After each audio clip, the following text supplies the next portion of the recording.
આ કેસુડાનો કલર છે, ગામડે છીએ અને આ કેસુડાનો કલર જે છે હોળીમાં રંગવા માટે થતો હોય અને આ કેસુડો જે છે નાહવા માટે ઉપયોગ લઈશું અને સાબુ બનાવવા માટે લઈશું, એનું અત્તર બનાવવા માટે કેસુડાની અગરબત્તીની સુગંધ પણ સારી આવે। અગરબત્તીઓમાં જે છે આ એનું જે આ ફૂલ જે વધેલા હોય ને એનો પાવડર કરીને એની અગરબત્તી પણ બી બહુ મસ્ત બને, પરફ્યુમ પણ બહુ સારું બને છે એનું, સાબુ પણ બહુ મસ્ત બને અને ઘણી બધી દવાઓમાં પણ આ કેસુડાનો ઉપયોગ થાય છે।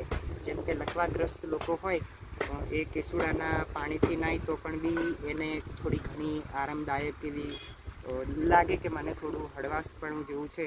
એટલે કુદરત આપે છે એને ઘણું બધું આપે છે અને જેને નથી આપતા એને કશું નથી આપતા। એટલે કહેવાય છે કે આદિવાસીઓને કુદરતી જે છે ખોપલે ને ખોપલે એનો પ્રેમ વરસાવતી રહી છે। બસ હવે ખાલી આદિવાસી વિસ્તારોમાં ખાલી એક યશ કલગી ઉમેરવા જેવી બાકી છે કે ત્યાં પાણી નથી અને જંગલો કપાઈ રહ્યા છે।